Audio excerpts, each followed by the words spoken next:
იდგა ქრისტე მკვდრეთით. ეს ყველა რელიგიის, ყველა ფილოსოფიის, ყველა იმ მეცნიერების ძირითადი კითხვაა, რომლებიც ეხებიან ადამიანის მსოფლმხედველობას. აღდგომა შეეძლო მხოლოდ ღმერთს. აქედან გამომდინარე, აღდგომა არის საკითხი იმის შესახებ, არის თუ არა ღმერთი ქრისტე. თითქმის ყველა ანტირელიგიური ლიტერატურული ქმნილება აკრიტიკებს აღდგომის ფაქტს, მაგრამ წარსულის მებრძოლი ათეიზმი, როგორც ცნობილია, ძველებური ჟინით ვეღარ გამოირჩევა.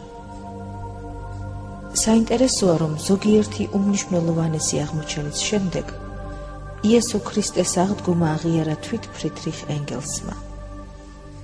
თავისი თხზულებების ხელახალი გამოცემის წინასიტყვაობაში იგი წერს: კაბადოკიის უახლესი აღმოჩენები გვავალდებულებენ, შევიცვალოთ ჩვენი შეხედულებები მსოფლიო ისტორიისათვის უმნიშვნელოვანეს მოვლენათა შესახებ. და ის, რაც ადრე გვეჩვენებოდა, მხოლოდ მითოლოგთათვის საყურადღებოდ, ამიერიდან ყურად უნდა ვიღოთ ისტორიკოსებმაც. სკეპტიკოსთა დამამარცხებელი ახალი საბუთები დამაჯერებლად მეტყველებენ ისტორიის ყველაზე დიდი საოცრების სასარგებლოდ. სიცოცხლისაკენ იმის მობრუნებაზე, ვინც გამოეთხოვა მას გოლგოთას. ენგელსის ამ სიტყვებს არ ვიცნობდით მხოლოდ იმის გამო, რომ მარქსისა და ენგელსის რუსულ და ქართულ გამოცემებში ისინი არ იყო თარგმნილი. კაბადოკიის აღმოჩენებს მოჰყვა მთელი რიგი უფრო მნიშვნელოვანი და დამარწმუნებელი აღმოჩენები. ზოგიერთი ათეისტი დღესაც ამტკიცებს, ცნობები იესო ქრისტეს აღდგომის შესახებ არ არის შემონახული მისი თანამედროვე მწერლებისა თუ ისტორიკოსების არც ერთ შრომასა თუ თხზულებაშიო. საინტერესოა, მართალია თუ არა ეს.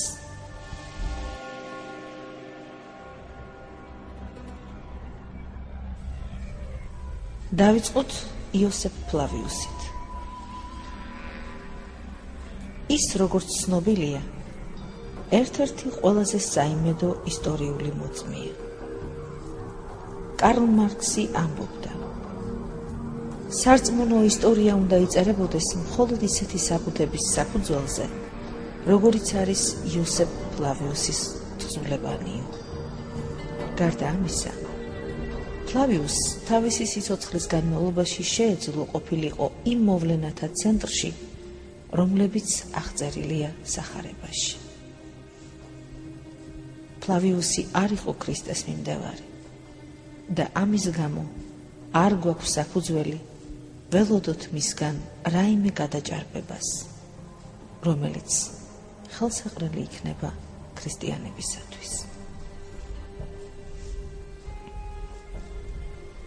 როგორც ათეისტები ამბობენ, ნუ თუ მართლაც არაფერს ამბობს ფლავიუსი მაცხოვრის აღდგომის შესახებ,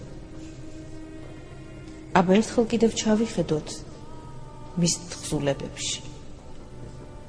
იქ შავით თეთრზე სწერია: ამ დროს გამოჩნდა იესო ქრისტე, დიდი სიბრძნის მქონე ადამიანი. თუ კი შეიძლება ვუწოდოთ ამდენ საოცრებათა ჩამდენს ადამიანი. იმ პირთა დასმენის გამოისობით, რომლებიც პირველობენ ჩვენში, პილატემ იგი ჯვარს აცვა. შედრგნენ ისინიც, ვინც პირველებმა შეიყვარეს იგი. მესამე დღეს კი ხელახლა გამოეცხადა მათ. ეწყობა ეს ყოველივე იმ მტკიცებებს, თითქოს ფლავიუსი სიტყვასაც კი არ ახსენებს ქრისტეს შესახებ. რა თქმა უნდა, არა.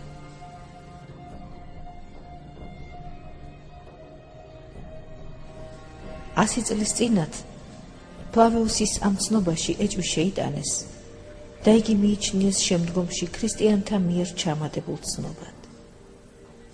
მაგრამ მალევე იქნა აღმოჩენილი ფლავიუსის თხზულებათა კიდევ 3 ვარიანტი და ავტორი სამივეში იმეორებს ცნობას იესო ქრისტეს აღდგომის შესახებ. ლაბირინიუსი იესო ქრისტეს აღდგომას შეესწრო თავის ჩინოვნიკებთან ერთად. მათ ცხადად დაინახეს ქვის ჩამოვარდნა, რომელიც სამარეს ფარავდა. დაინახეს არაჩვეულებრივი სინათლით მბრწყინავი ფიგურა, რომელიც მაღლდებოდა სამარის ადგილზე. ლაბირინიუსი თავის თანამგზავრებთან და დარაჯებთან ერთად გაექანა ამის შესახებ ხელისუფლებისათვის შესატყობინებლად. ბერძენი ჰერმიდეუსი, რომელსაც იუდეის მმართველის ბიოგრაფის ოფიციალური თანამდებობა ეკავა, წერდა ასევე პილატეს ბიოგრაფიასაც. მისი ცნობები განსაკუთრებულად საყურადღებოა 2 მიზეზის გამო. ჯერ ერთი, ისინი შეიცავენ უაღრესად საყურადღებო და საიმედო ცნობებს პალესტინისა და რომის შესახებ და საფუძვლად დაედვნენ იუდეის ისტორიას. და მეორე, ჰერმიდეუსი მკვეთრად გამოირჩევა თავისი გადმოცემის მანერით. ჰერმიდეუსის მონათხრობი კიდევ იმით არის ძვირფასი, რომ ისიც იმყოფებოდა მაცხოვრის აღდგომისას საფლავის სიახლოვეს, როდესაც მიაცილებდა პილატეს ერთ-ერთ თანაშემწეს.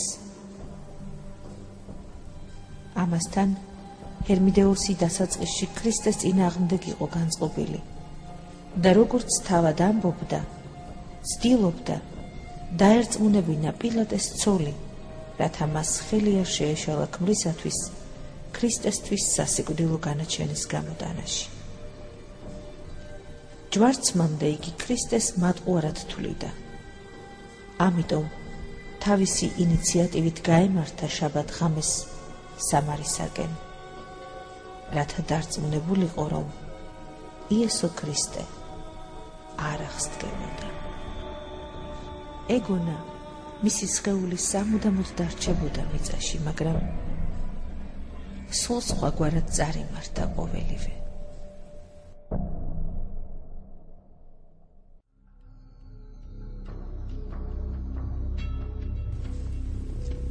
მივუახლოვდი სამარეს და ვიმყოფებოდი რა მისგან 150 ნაბიჯზე, წერს ჰერმიდეუსი.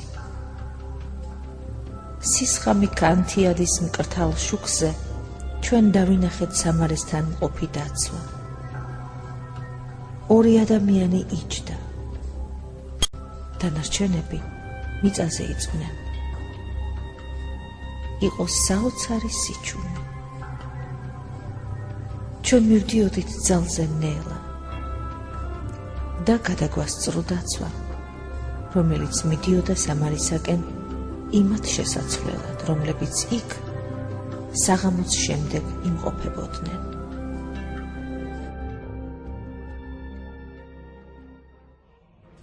უეცრად ძალზე განათდა. ჩვენ ვერ შევძელით გაგება თუ საიდან იყო ეს სიწითლე, მაგრამ დავინახეთ, რომ იგი მოდიოდა ზემოდან, ბრწყინავი ღრუბლიდან, რომელიც დაეშვა საფლავისაკენ და გამოჩნდა ადამიანი ბრწყინვალე შუქით შემოსილი. შემდეგ გაისმა გრუხუნი, მაგრამ არა ზეცაში, არამედ მიწაზე.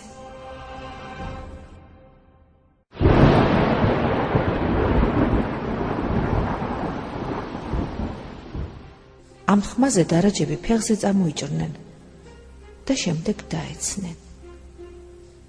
ამ დროს საფლავისკენ მიმავალ ბილიკზე ჩვენგან მარჯვნივ მოდიოდა ქალი და მან უეცრად დაიყვირა. განიხუნა.